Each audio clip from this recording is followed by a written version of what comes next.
Hey, what's up, everybody? BDF 44 coming at you another video. All right, so I think it's only right that I speak about the Draymond Green interview and kind of address him just like I did before he went on his therapy process. And now that I've seen his response after being reinstated, 12 games, suspension, he said in his therapy session, that's what I do, not what he does. He said in his podcast that he listened to everybody, and I know that I addressed him by name. So if he was clicking around long enough, he probably saw my face somewhere in there. Maybe listened to what I had to say too in the process of really focusing in on what was being said about him. And so I felt like it made a lot of sense to try to address him afterward. Just to follow up, to let you all know, and if he did watch it, him as well know that I saw his response, and I thought some good things about it, man. I thought he really helped some people with what his reaction to this is. What I was hopeful he wouldn't do was come back and say he's completely changed after 2 weeks of therapy and that he's grown so much to where he'll never take another step backwards or nothing like that.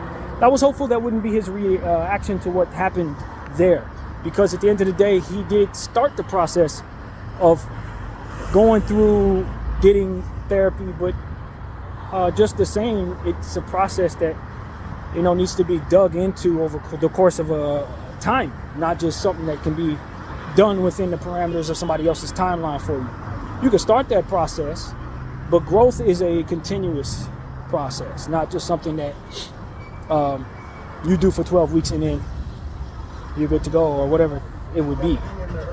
12 days, 12 games, however that equates. But I really think, man, just listening to Draymond, I felt like what I was hoping to hear was that he was receiving the word help differently. And that's exactly how he worded it, which I thought was special in the sense that I think that's what it was all about for him. When you look at trying to get help for your mind, a lot of times in our community, black community, we look at help as mental help as something that is to be shunned. Only crazy people get mental help. Only people who don't have it together get mental help. I'm smart. I got money. I got my life in order. I'm a part of a dynasty, this and that. Why would I need help? And he was kind of alluding to the fact that was how he was taking it. And when you listen to people like Draymond Green and Yusuf Nurkic and myself or whoever else may have said it, that he needs to get help, he may look at that and put defenses up that can keep him from allowing that help in. And I think that that's a huge mistake for a lot of people, not just him, but for anybody that may be in a position to where they can grow from having therapy. If you want to word it differently to make it better for you, I think that's perfectly acceptable. But just the same, you want to get to a point where you receive the word help differently than to take it as a challenge on your stability. Though your stability may be challenged, it does not necessarily mean that you don't have your life together. It just may mean that in order to keep your life together, you may need to get some help. And so that, I think, is what I was hoping to hear, and that's exactly what I heard. That he was receiving the word help differently. That, yeah, he took it the wrong way at first, I guess you could say wrong. But once he started realizing where he could receive that word differently, he was able to have a breakthrough in his own mentality as it pertains to that, and started to be able to get the growth in. And it's really not necessarily help, it's growth. To receive things better, to handle things differently, to be open to how to maneuver around whatever you're doing in a way that better suits you and what it is that your goals are for what you're doing. And I feel like he did that. He received that in a short amount of time of being in therapy, and knows that he's on a path toward growth. And I think even though age doesn't really tell the story a lot of times, I think it could be a cop-out for people who are older than a guy saying, yo, when you get older, you're going to get it. No, he has understanding of things that I don't know nothing about, man, and would be able to help me tremendously in getting my life together financially, help my basketball IQ, maybe some other things as well. So I don't think that just because I have him in age, that I have him in life. You know what I'm saying? That it's not a real thing. What is a real thing, though, is when you understand that a person's going through certain things and they are significantly younger than you, as to which he is, about 7 years younger than me, something like that. You start to realize that there are certain basic paths that a person goes on when you're leaving your 20s, entering your 30s, leaving your 30s, entering your 40s, that can kind of be a certain commonplace that you meet people at when they're a certain age or a little younger than you or a little older than you. And so when it comes to him being 33, I just look at him and say, the growth that I'm on right now, based on where I was at 33, I would never look at another person that's 33 and say that they're supposed to have a certain level of maturity capped off to where they're complete. Because when I was 33 and I looked at the people who I knew were 33 throughout the course of my life, a lot of them didn't yet have that growth that was coming to where, now I'm 39 and I've seen certain things, I've gone through certain things, and I've been through some internal developing processes that let me understand who I am better. A lot of people at 33 years old know who they are. But once you know who you are, then you got to see how yourself handle certain things. Then you got to know your limitations within that. Then you got to overcome the ego in certain areas, stuff like that. You got to be willing to let help in, stuff like that. That may not come as quick as 33 years on this earth. And so for a guy like Draymond Green, who we've seen in certain situations not know his boundaries on a basketball floor, or maybe it doesn't look like he's willing to accept criticism that would help him meet those boundaries, you know that that's a growth step that he's going to take. And I think he's in a place where he's ready to take that step, to say, I'm ready to control myself better, for the better of what it is I want to keep stable within my life. And that, my friends, is what I was alluding to when I addressed him in the video, to say, I don't think he really knows how to control his own energy or why he should want to. He may have certain things in line and his life is in order, this, that, and the third, but there are certain things that you may do, that you urge yourself to do, or that you cannot stop yourself from doing.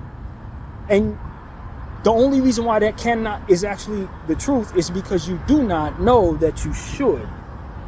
And when you start knowing that you should, even if it means pulling teeth, you will go to the dentist to get that done. You know what I mean? It's that kind of thing.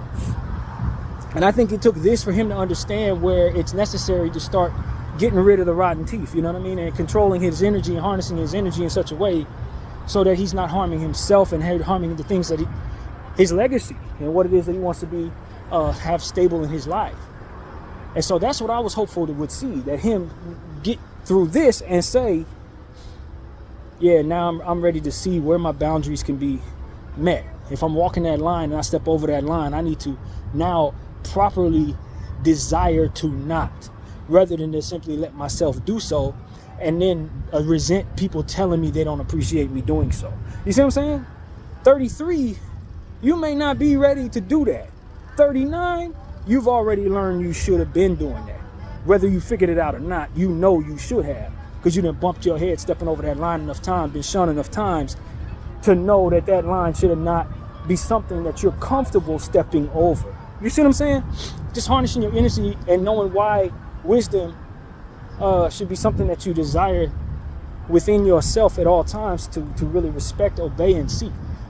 And those type of things don't come with not everybody understands that. Some people understand that at 21, some people understand that at 37, some people understand that never, you know what I mean? Literally. But for myself, I just know that that's where I've gotten older and stronger in that area of my own life. To say, I got a little older, and now I know, because I made certain mistakes and bumped my head a couple times, I know why I need to keep a leash on myself.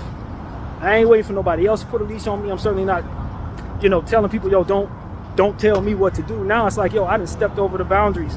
I messed up. I don't want to mess up no more because I hated the consequences of messing up. And now I'm going to harness my own energy. If that person's reacting a certain way, I already seen what happens when I retaliate that way. I don't want to go that route no more. Now I see the wisdom and listen to people when they talk a certain way. So it's like, these are the type of things some people get that at 33, some people get that at 23, some people get that never. But at the end of the day, if you truly value your life and value what it is that's stable around you, that you put within your control, you're going to start respecting putting that leash on yourself, telling yourself, nah, let me calm down, saying, nah, them consequences ain't right for me, let me do something different. And so that's what I think he's reached, man. I think he's reached a point where he's bumped his head just the right way to say, all right, I'm not going to be mad at everybody for telling me to relax a little bit. I'm not going to tell the people who are telling me to get some help that they don't have it together, and, you know, who are they to tell me to get some help? Because at the end of the day, that help ain't bad for me. Help is good for me because I know these consequences of not getting help are bad for me, and I may need that help. So it's just how you receive the word help that I think really helped him. And going through this is what he needed to do to kind of respect that differently.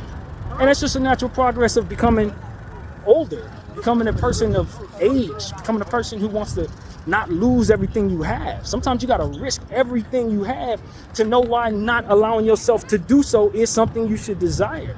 And I think that's where he's at.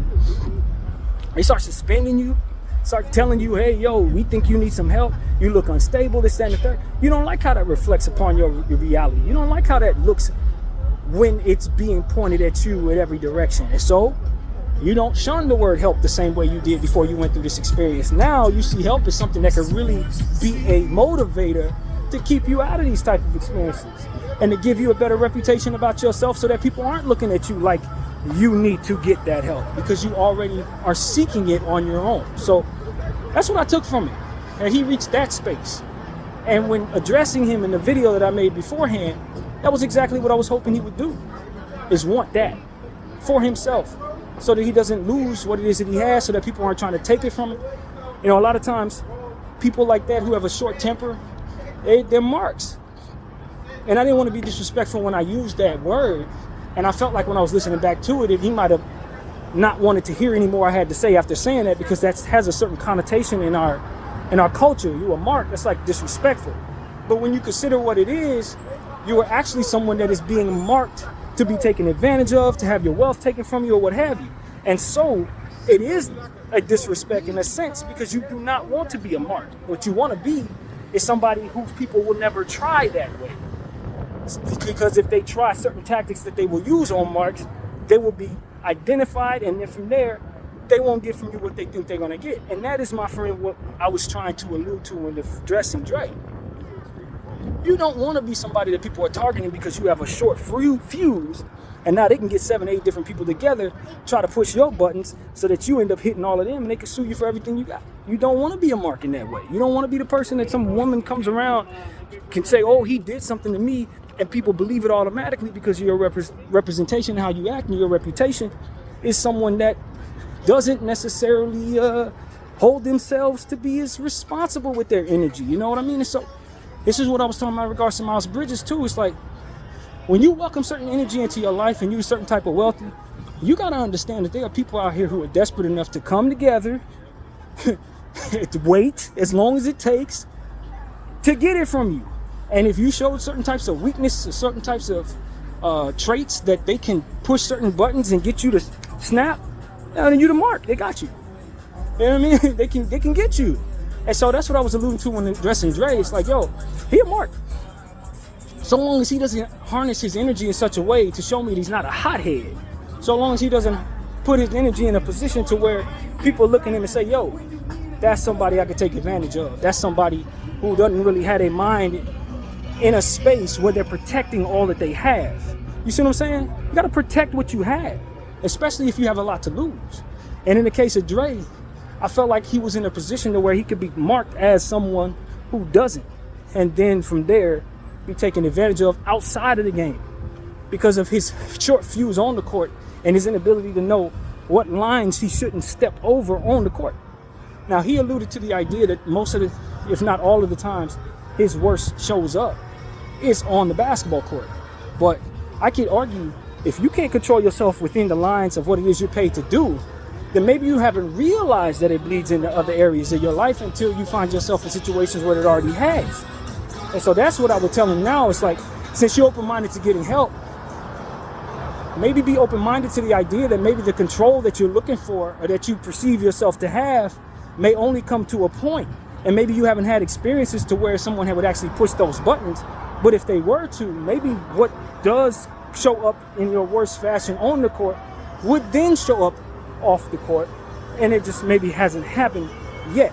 Not to say that you should feel insecure about how you handle yourself, but to continue to look for within yourself ways to control all aspects of one's energy, not just within the confines of what people are telling you had better, or we're going to take your money. You see what I'm saying? Because it's not, your life is not just on in your professionalism, it's also outside of that. And people will try to take what you've earned within your professionalism from you outside of that. And while you may be able to control that to a degree, that's only because you ain't running to the right ones, or the people that would otherwise know how to do that around you. So that's really what I was worried about with him. It's like, yo, it's important you get your mind right on the court and get this help on the court so that you can harness and control your energy and desire to want to control your energy no matter what's going on, no matter who's saying what. You know what I mean? No matter how the setup may be. Because if you can't control yourself on the court, or if you overstepping boundaries on the court, believe me, it's just a matter of time before you step over them off the court if you don't know why you shouldn't harness your energy on it. It's a matter of time. Self-discovery is a real thing. And what you end up finding out is that, I learned myself in this mistake. I've learned myself in this mistake. It's like, you don't want to be that guy. It's like I bumped my head and realized the ground was hard once I fell on it. Like, no. Sometimes self-discovery can be the worst thing in the world if it's found in a mistake, or if it's found in somebody taking advantage of you, or if it's found in a situation where it's going to put you in jail for 30 years. You know what I mean? That's a hell of a way to discover you got a problem with your anger. You know, and then listen to him talk about that. He was saying that, you know, he was afraid to get help because he was afraid of addressing some of those issues that may have been in his past he wasn't ready to address. You know, it was a fear. And we got to understand what that fear is. That fear is the very self-destructive energy that would otherwise stumble you into the mistake that having that be something you don't handle ultimately is brought about for. You are fearful. And that fear is a deterioration of one's character to say, if I'm too fearful to get the help that I need to control me, it's going to moonwalk me right into the consequences of letting that fear keep me from addressing that weakness. Do you understand what I'm saying? Can't be too afraid to address those strengths, or those weaknesses rather, and have the strength in heart to say, I want to be preventative enough to say, I can't let that for which I'm afraid to address keep me in a space where what it is that I'm trying to control is now a risk. If I gotta go get some disciplinary help for my discipline, that's important. Why? Not to make them happy, but to keep what it is that I have under control within my control. And that's the wisdom that a lot of people are lacking. Why do you want to get right?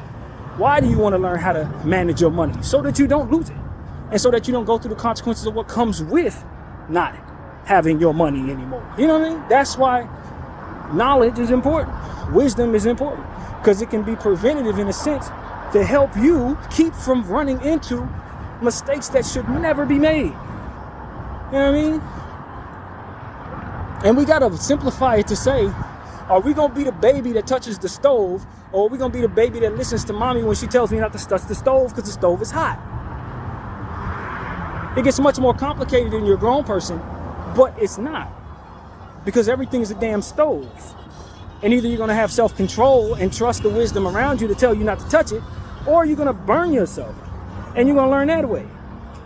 You know what I mean? So it's like at some point in time, we just got to be ones that love wisdom enough to do what we need to do so that we can prevent the worst of consequences. And if we don't respect those consequences enough, believe me, life will teach us too, or they will be the reason we're no longer living. And we've seen too many people lose their lives because they weren't strong enough to address their own demons, or their own energy, or their own immaturity, even though they really desperately wanted what it is that they otherwise had, or wanted to continue going after what it is they're dreaming about, or wanted to continue to be in a position or whatever it is. They wanted that, but didn't know how to keep it, didn't know how to stay in position, didn't know how to stay on track. Well, harnessing one's own energy is how to do that. making sure that you keep that leash on you and want it on, and not being insecure that it is on, but to know that it is securing you from being out of control. It is the wisdom is the harness which keeps you from falling into mistakes that should never be made. And so that's what I say, man. For those who shun wisdom, they're going to learn why they shouldn't the hard way, or it's going to keep them from living if they eventually bump their head the wrong way. See what I'm saying? So many a dude in prison haven't learned their hardest lessons in the world. All the wisdom in the world to share with you, but you ain't never going to hear from them. You know why? Because they stuck in there for the rest of their life.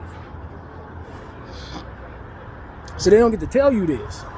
Hey, yo, you need to get your anger management under control. Yo, you need to get away from that culture which tells you it's okay to do this, this, this, and this, because you're going to spend a lot more time regretting this than you will in that culture. You're going to spend a lot more time angry at yourself having gotten over those feelings than you will in those feelings that ultimately cause you to do whatever it is that gets you locked away. Many of us need to get this in order in our lives. And if we let our ego lie to us and tell us that it's not necessary, or that if we do that we are weak, or that we, our fear to tell us that it's going to be too difficult, even though that difficulty is more than worth it when you consider what it is you're trying to keep, or let the person next to you tell you, nah, because I got it under control and didn't do that you can do it the same way and get the same results. All of that lack of wisdom will have you bumping your head the wrong way, man. And that's what I'm trying to say. That's why I wanted to address this video, because I'm proud of Dre for showing me and showing all of us that not only did he understand that, but this wasn't in vain, because he's ready to tell all of us what it is he's learned. And if that ain't what this is about, then I don't know what it is. And as I told him in the comment section, what you go through in growth is more or less a relay system. It's not something that ever ends. It's something that you receive. You receive help. That's what I said. I said help is a relay system. You receive that help, and then you relay it to someone else. That's why you need that help. Not just so that you can get it to help yourself, but so that you can now be equipped with it to share with somebody else. So never shun getting help. You got to receive that word properly. It's not something that you get and now are weak for having. It's something that you get and can now give to someone else who will need it just like you did. And so if you're not afraid to get it, then you'll definitely be equipped with it to share with somebody when they do. When they come to the point where they realize they need it too. And so that's what it's about, man. Get that help that you otherwise would need. Not just need for yourself, but need to be able to give to somebody. Get that help. Because when you do have it, boy, is it easy to know why it was something that you should have been happy with. When you see that wisdom inside of you, help you avoid certain bullcrap. You know what I mean? That's what I dealt with yesterday. When I was telling you guys, I went in there and those two ladies didn't want to address me. I could have threw a fit, but then that reflects poorly upon me. I walked out of there with my wisdom and dignity. And what do I have? Another day where I didn't have that bad energy on me, where I didn't act a fool, or where I didn't make a scene or any of that. None of that. Why? Wisdom. Wisdom. To know that I ain't got to make it all about me just because something happened to me. What I can do is turn on the camera, tell it to you, and that's a bunch of people who now know not to go to that place. I don't have to make myself look worse because they made themselves look worse and treating me poorly. What the heck I got to do that for? That don't work for me. And that's exactly what the enemy wants me to do, is mess up my situation in the name of something that he did to me. And he can't do nothing to me. What I can do is something to him by showing all of you that he couldn't do nothing to me. And then you take that from me and realize he can't do nothing to you either when he tries you that way. That's how it works. It's just like I was telling everybody else in regards to the situation over in Palestine. You can't hate the people who are doing this to you. Why? Because that's the goal. The enemy wants you to hate them. He's going to do everything to you to break you, turn you away from what it is that makes you better, and then from there, do something that turns you into some version of him. You don't want to do that. You want to do the opposite of that. This is chess, not checkers. You harness your energy, be better for what it is you go through. Don't hate. You don't necessarily have to love who did this to you, but don't hate, because when you turn hate into what it is you're doing, then you've actually given him what it is he wants you to do. So you can take that hate, which is also a relay system, share it with somebody else, And now they hate too.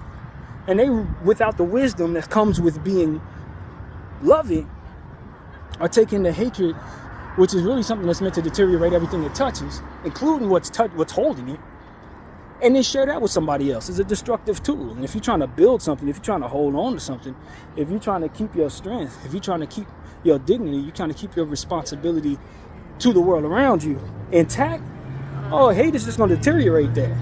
It's going to ruin your reputation. It's going to ruin your point of view on yourself. It's going to ruin others around you who take that relay from you, and all different other stuff that it deteriorates. All in one flurry, right before self-destructing. That's all it does. Study hate, you'll know exactly what I'm saying. It ain't nothing to want, take from nobody, you got to convert that into something else. So don't hate those who try to torture you and mess with you and all different types of stuff, because that is the goal of what it is that it's trying to do. That's what it's trying to do. Not what it seems like on the surface. It's trying to change your spirit. When you look at what's happening to those people over there, that's what this is really about. Changing their spirit. They're praising God. They're standing firm. They're losing everybody in their family. Still continue to be on the mission of whatever it is that they're doing. That's what the enemy does not want. The moment they start saying, F that, I hate, I want to die, I want to kill, the enemy's won. He gets to throw up a parade for that. You just got to know what the enemy wants to do in these situations, and then do the opposite of what it is he wants to do so you can win the war. If he wants you to hate, then you got to love. If he wants you to crumble, then you got to stand. You understand what I'm saying? Like, this is chestnut checkers. Either you're trying to win or you're trying to lose. That's it. And so the same goes for harnessing energy when you look at it from a spiritual perspective. Same thing. You're trying to win or trying to lose.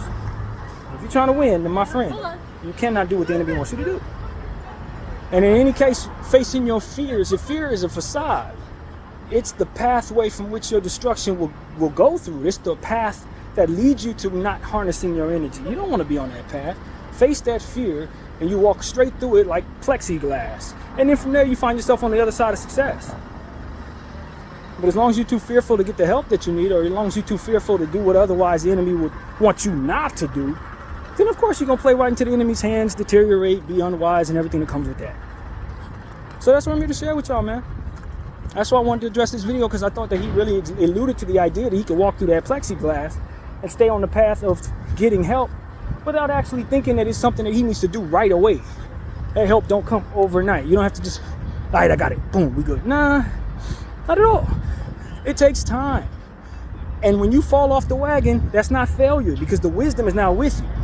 It's when the wisdom ain't with you and you fall off that wagon, is when you in the path of destruction. Every wagon has steps to jump right back on, man. But that desire to stay sober, that desire to stay within the path of help, that desire to harness one's bad energy, that, you know, whatever the case, that's the path to ultimately overcoming what it is you're doing.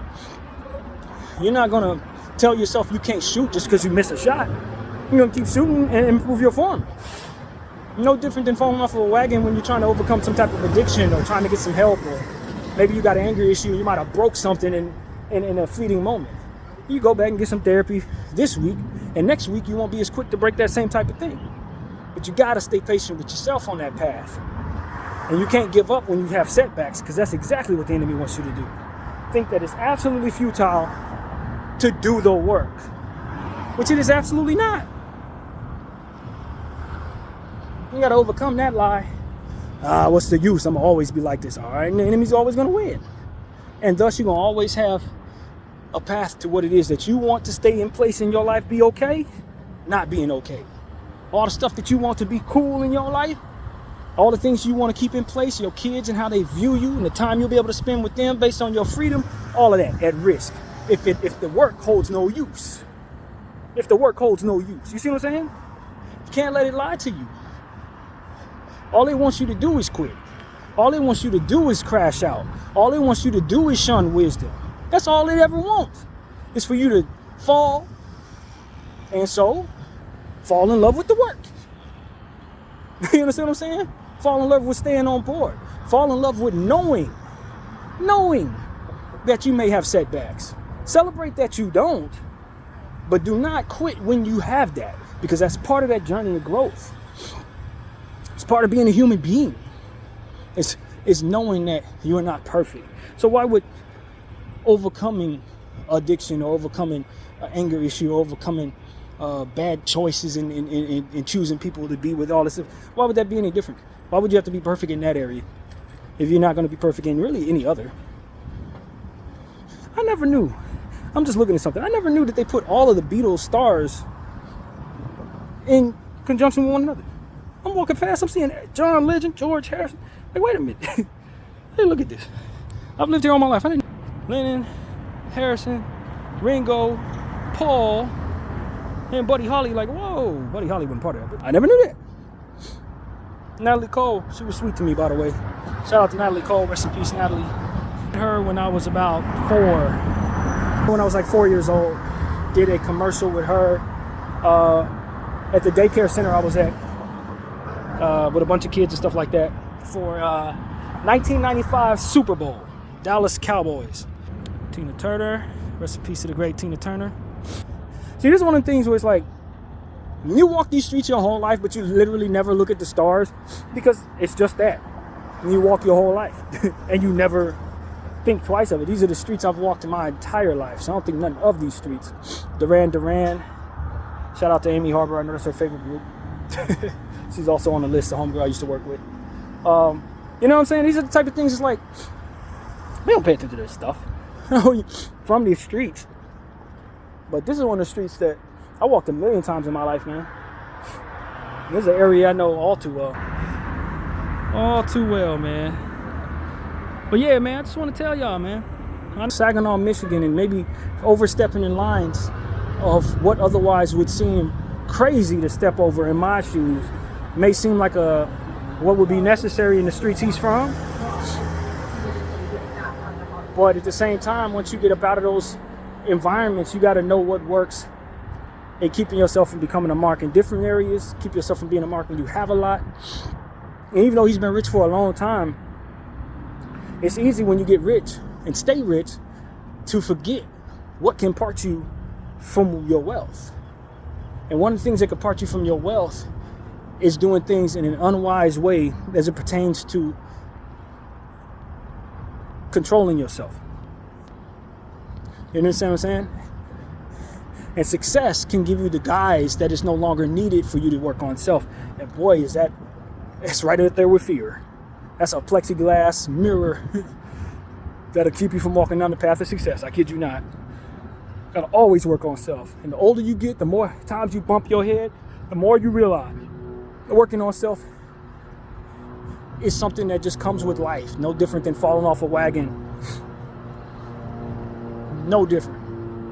You just gotta try, even if you got it all under control. Even if you've mastered the art of worldly ways. Even if you know God better than the greatest monk. You still gotta work on yourself because you're still coming up against something new.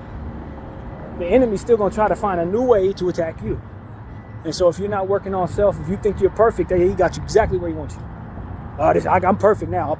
You sure are, buddy. Perfect for what it is he's trying to do. Keep working on you. Mental health, most definitely included. I'm sorry, y'all, but I ain't never met nobody that didn't need mental health help. Never met nobody. And that's not to say that everybody was crazy. But everybody's dealing with some type of trauma or some type of stress or some type of drama or some type of mess, etc. And because of it, your brain is taking on certain small traumas, whether you perceive it as trauma or whether today's science will perceive it as trauma or not. Irrelevant. It doesn't matter what the world thinks of it. The point is, you got to deal with it. And in dealing with it, it's hard. And in it being hard, you will need to talk about it. And in talking about it, you can help protect yourself and your energy in regards to it. See, we're in a society today, and I hope this ages well. We're in a society today where they teach you how to do things the wrong way in a lot of cases, and we talked about this a million times.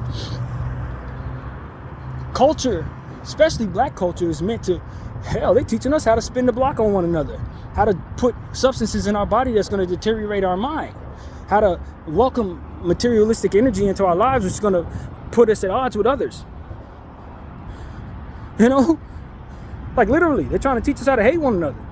So of course it's not going to teach you this.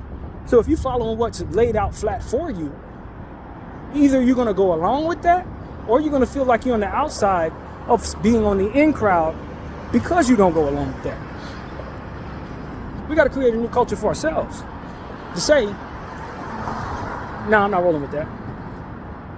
That's not what I'm doing. That's what y'all do. I'm not doing that. You know what I'm saying? That's not something I want for me. You may want that for you because you don't know no better than to want wisdom in your life. But if they're telling you to go about doing things that are going to reflect poorly upon yourself and your name, then you don't want it. If they're going to tell you you want that, you don't want that. It's no good for you. It's going to have you upset at the life you're living, the consequences that comes your life, that comes your way. You're going to hate those consequences. So why the hell do I want to go down the path, walk through the plexiglass of a path that is no good for me? I want everybody to be jealous of me. No, I don't, because now I'm not safe.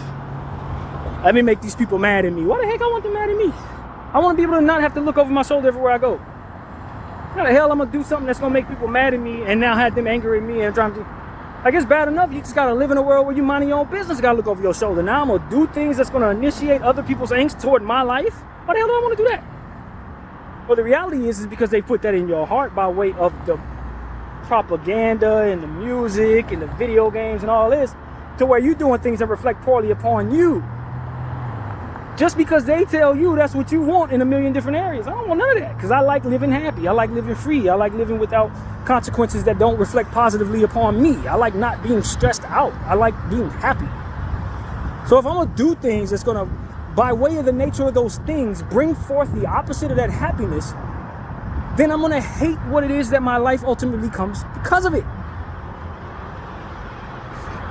You know what I'm saying? It's like, but the path to that is got so many sparkles and shiny objects on it, to where that's not how we view these plexiglasses that have us walking through crap that ain't no good for us. We're looking at, let me make them hate me. For what? I heard something this girl said. She said, my body make other females want to hurt themselves. How the hell do you want that? Not to say that you don't want to look good enough for people to appreciate you, but to want to embrace something inside of you that's going to make others want to hurt themselves. What you think they're going to want to do to you because of what it is that makes them want to hurt themselves? It's like, and they put that crap in the music and make us think that that's how we're supposed to be. How the hell do I want to be like that?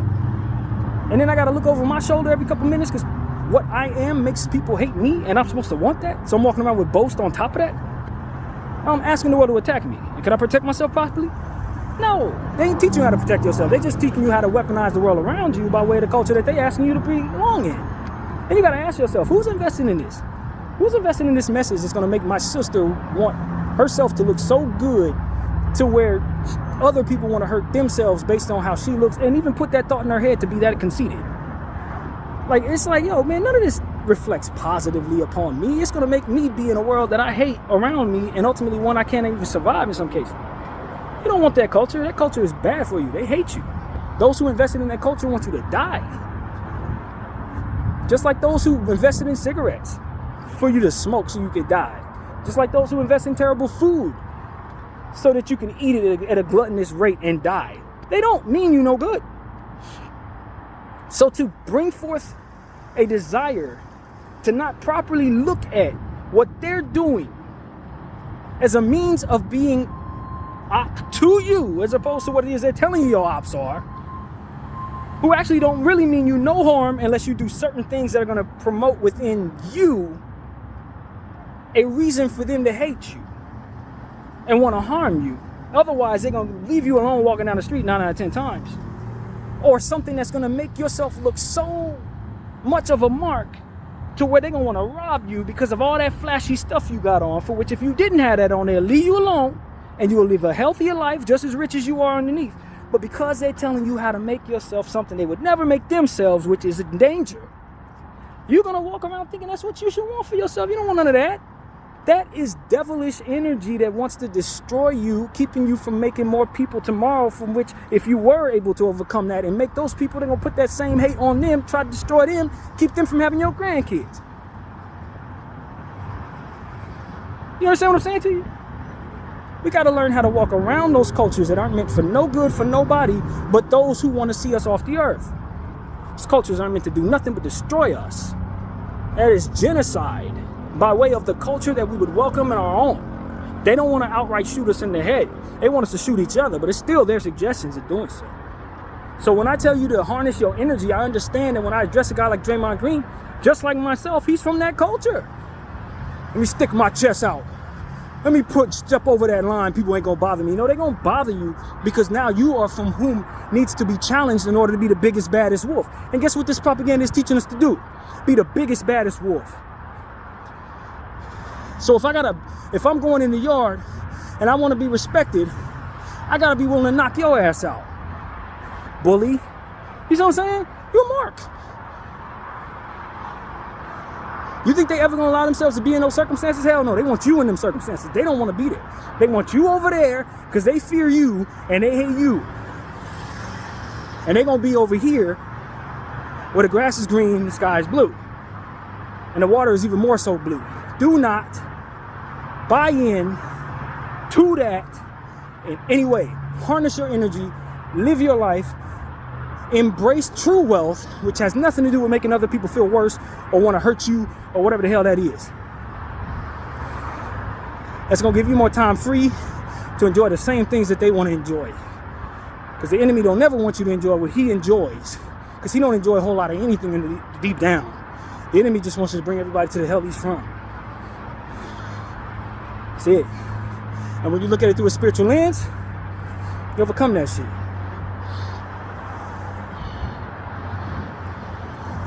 So that's what I want to tell you, man. That's what I want to tell everybody. But especially Dre. Because at the end of the day, you're in a position to pass this message on to everybody, brother. You're in a position from within the growth that you're walking through the plexiglass that you blasted through and getting the help that you needed. And believing that help ain't nothing to not want. Because you can give it to somebody else who's definitely going to need it, whether they want it or not.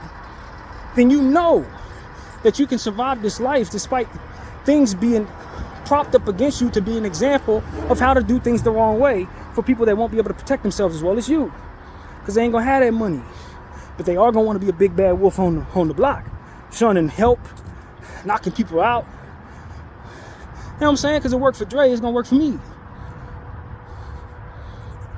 Or if it didn't work for Dre, now we get to look at Dre as he's the worst guy in the world and take everything from him, or however that stupid crap is supposed to work. Either way, it brings about bad consequences on your legacy. Not getting the help that ultimately will help others when you receive it. My name is BDF 44. I thank you all for watching. I'm out.